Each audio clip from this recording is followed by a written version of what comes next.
This is King's Bounty, published in 1991 by Task Force Games and based on the computer game of the same name. Your mission in this game is to capture all of the fugitives in the land. And in the multiplayer game, the winner of the game, when all of the fugitives are captured, will be the bounty hunter who's collected the most money.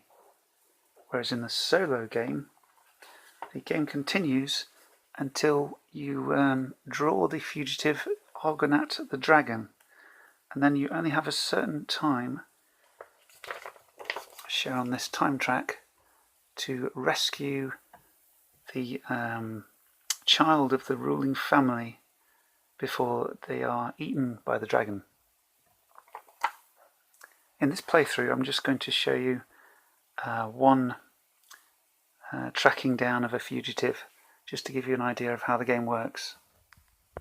I've drawn 5 fugitives at random, which is what you do at the beginning of the solitaire game, and I've chosen Syrah, the elf, to be my character, but I'm going to use a Warlock of Firetop Mountain miniature. And I've drawn her starting money, which is 900, and I've drawn out her stats on this character sheet, which I downloaded from Board Game Geek, and we're ready to go. She has 7 action points, and she can proceed about her mission however she wants. Now, at the beginning of every turn in King's Bounty, you have to roll percentile dice on a random events table depending on where you are. So I'm currently in a town, so I roll on the city events table, and I roll a 70, which means on this chart nothing happens which is in any way out of the ordinary. Oh, I like the sound of that. And the first thing I'm going to do is I'm going to buy some items from the town items table. I'm going to buy a crossbow and a large shield. So now I've spent 550 of my starting money to get these items, and I printed these little item things off of Board Game Geek just to make life a little bit easier. And when you buy an item, you use an action point to do that, and that means you can buy 5 items per action point used. Now, looking at the contracts of the fugitives that are on the board and their locations, I think I'm going to try and capture Harkon first, because her stats don't seem too unmanageable. So we'll see how that goes. Now I've got 6 action points left this turn, and it cost me 1 action point to travel to each section of the road. There's a little signpost there which is really hard to see, then a city, then another city, then a little post here, then another signpost here. So I'm going to head towards this fugitives here. 1, 2, 3, 4, 5, 6. So that uses up all my action points this turn. Now, as I start this turn in the plains is the only kind of location where you don't have to roll on the random events table. So I'm not going to. I'm going to head for the Thieves' Den here, where this fugitive is. That's going to take me 1, 2, 3 action points. 2, 3. Now I'm going to use an action point to search for the fugitive, and each of the fugitives has a likelihood of finding them, which is 90% in this case, so I have to roll 90% or less, and I roll a 43, so I've found the fugitive. Now, trying to capture the fugitive is included in that same search action point, so it won't cost me extra to try and capture them. Now, you can either capture them by dueling, or you can use trickery. But in this case I'm going to capture them by dueling, or at least try to. Now I have 3 attributes and so do they. I have to roll a d10 and add an attribute to it, one after the other, so it's a bit like room bound in that way. And if I overcome more, the majority, like I overcome 2 of the 3 or 3 of the 3, then I capture the fugitive. And if they win, then I don't.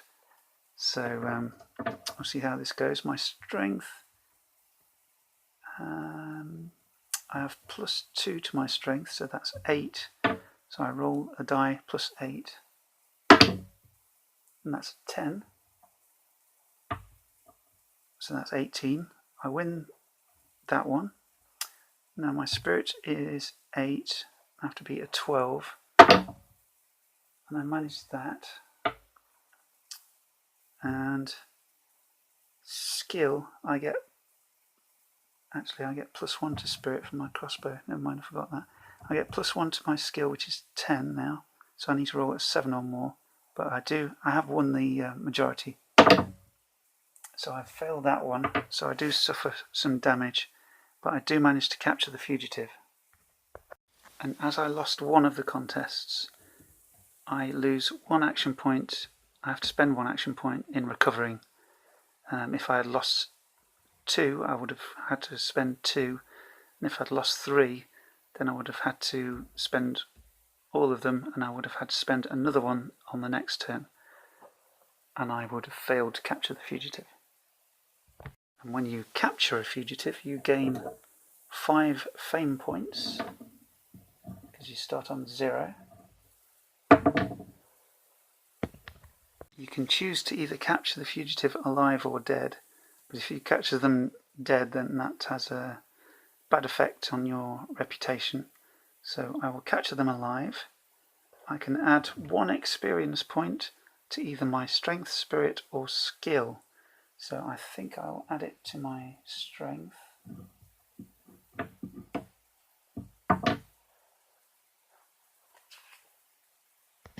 So now I have to take the fugitive with me to Marinholm to collect the bounty, because that is where it states that the bounty is, and it's 700 when I get there. So I have to spend an extra action point when moving, when I'm carrying a fugitive with me, in order to stop them escaping. So this final action point on this turn is a bit of a dead loss. So I'll start the next turn. Now, as I'm starting this turn on a hamlet, that refers to the city chart. But when you're on a city or a town or a village, you can always choose to roll on the terrain surrounding that city rather than the city chart itself. Sort of in the plains, but I will roll on the city chart to make it interesting.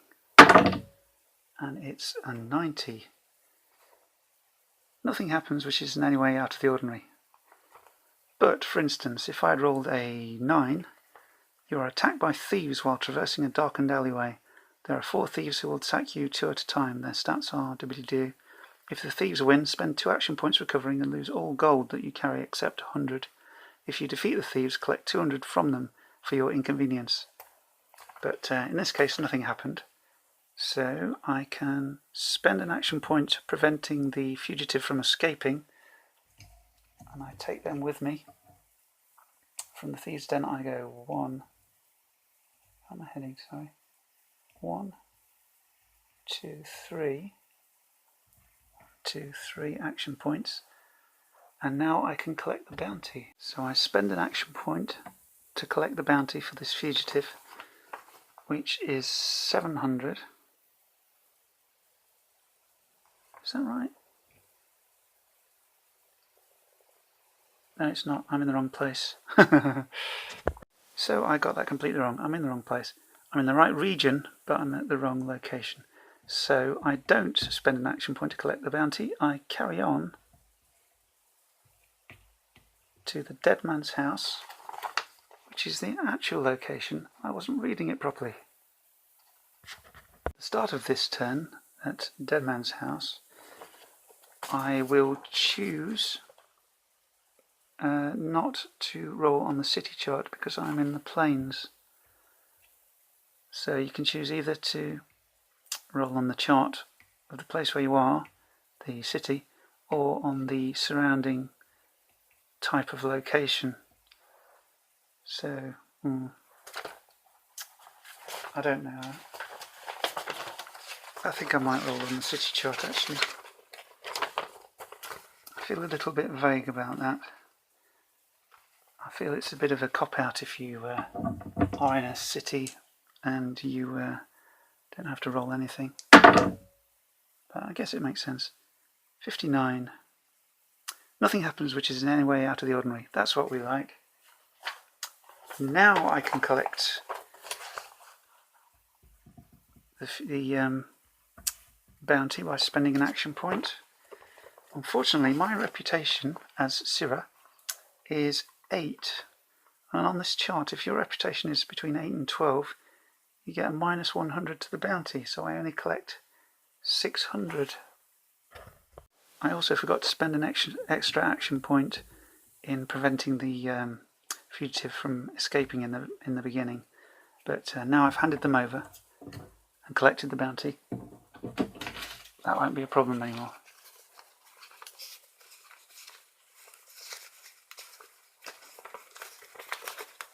So you get all this money with the game, which is great.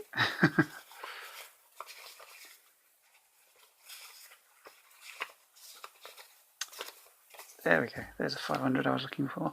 Right, that's my 600 reward. Now, as I mentioned, play continues in the fugitive game, because when you capture one fugitive, you draw another one and you put them at their specific location. You try and capture them as well, until you draw Agranat the dragon. Now, because in the solitaire game, the story is that he is kidnapped one of the ruling family's children, and you have a certain number of turns until the dragon will eat the child. And the object of the solitaire game is to capture the dragon Agranat. Play the game as normal, beginning with 6 fugitives drawn at random. I made the mistake of only drawing 5, because I'm sure it says 5 in the other part of the rules. Never mind. I should have drawn 6, it says here. And proceed as usual, travelling about the land, capturing fugitives and turning them in for bounty. When you draw the dragon Agranat, the child of Overlord Sen has been kidnapped, and you must begin keeping track of the number of turns that pass. Use a marker and the table below if you wish. You need to capture Agranat in as few turns as possible to prevent the death of the royal daughter or son. At the end of the 11th turn following the kidnapping, and at the end of every turn thereafter, you must roll percentile dice to determine whether Agranat has tired of his game and decided to eat his captive. If your percentile dice roll is less than the number of turns that have passed since Agranat was drawn, you lose the game, and the dragon has a tasty snack. If you manage to defeat Agranat before he eats his captive, you win the game and your character attains both legendary status and wealth.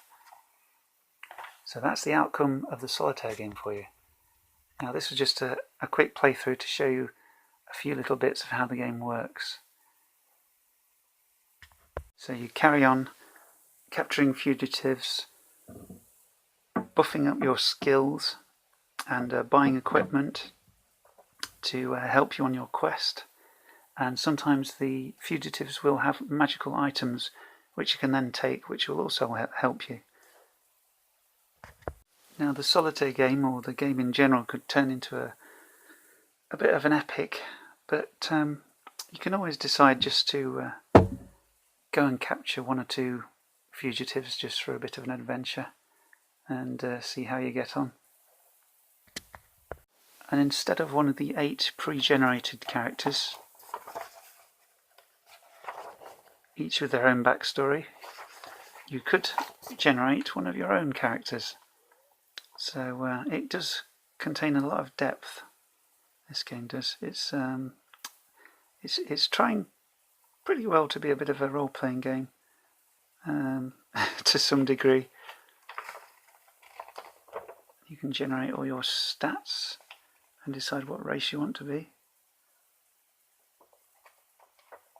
And there are options for different endings to the game as well. It does remind me a little bit of Roombound, which is quite nice because I do like Roombound, obviously, in that you have your 3 types of battle, your strength, spirit and skill, which you put up against the fugitive you're trying to capture. And as long as you win the majority of these duels, then you've managed to capture them. Now, if I were to try to capture a fugitive by trickery, that involves using the stealth score, which in my case is 54. Now, this involves using subterfuge and traps and underhanded tactics, so you do lose reputation points if you capture or even try to capture a fugitive by stealth. So what I would do is try to roll less than 54, which is my stealth score, on the percentile dice, and I fail, 71. But I would still lose reputation points. And it's perhaps not the best way of going about the game, because you don't gain all the bonuses and you lose reputation. Anyway, this was just a brief little look at a game I'd not even heard of. But based on a computer game of the same name, which was also available for the Mega Drive, and it's a neat little adventure. Yeah, a nice, a light little track across a fantasy land. Thanks for watching.